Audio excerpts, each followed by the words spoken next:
The more you know about a person, the greater possibility and ability you have to love that person for who they are.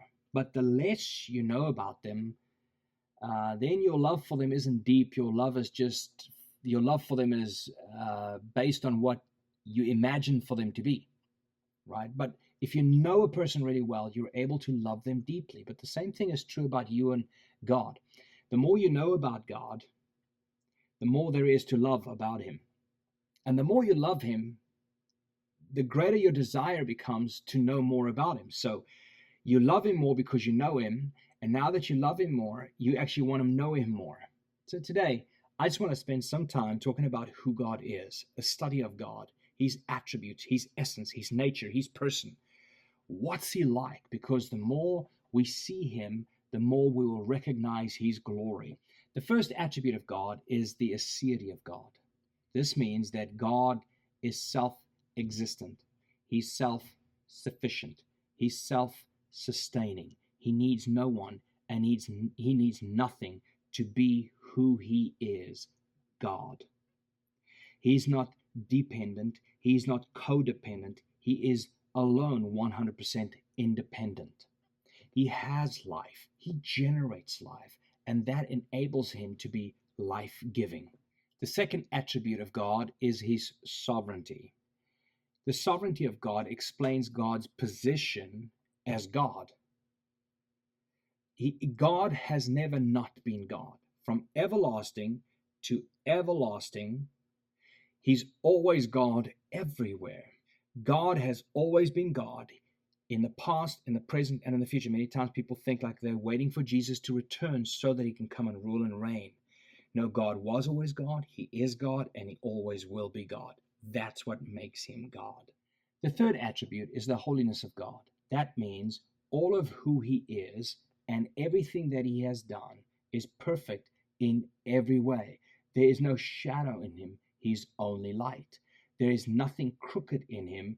He is the essence of purity. There is nothing evil in Him. He is only righteous. The fourth attribute of God is the omnipresence of God.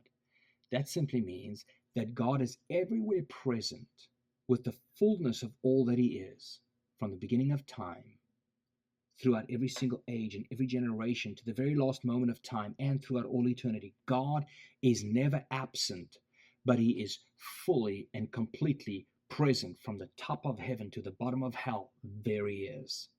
The fifth attribute of God is the omnipotence of God. That speaks to God's power and the extent of His power. Omni means all, it means everywhere. Potence means force, might, power, strength, and vigor. This means that God is all powerful everywhere. There is never a moment or a place where God is not most powerful. The sixth attribute of God is the immutability of God. That simply states that God never changes. He's always the same. He doesn't mutate. He's stable. He's consistent. His word never changes. His nature always remains the same. His being, His judgments are always constant. You can trust Him. What He says is what is true. Oftentimes people think that God became more merciful in the New Testament than what He was in the Old Testament. That would mean He mutates. That means He's now more God than what He was back then, or that He was more bloodthirsty in the Old Testament than He is in the New Testament. Folks, He is the same God yesterday, today, and forever. He's the same God of the Old Testament as He is in the New Testament, but you can trust Him to never change.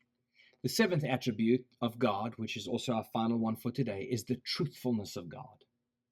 That simply means that God is truth, therefore He can never lie.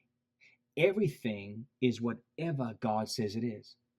All things are in fact as God defines it to be. In other words, sin is what God says it is. Love is what God defines it to be. Truth is whatever God says it is. Salvation is what God says it is. God defines what it means to receive good news, and He has given us the good news in Jesus Christ. Hi there. Thank you for joining. Make sure that you like and follow us on Facebook. And if you're joining by YouTube, be sure to subscribe to our channel. You can also click the bell so that you'll be sure to be notified when Jacques puts out new teachings. God bless you.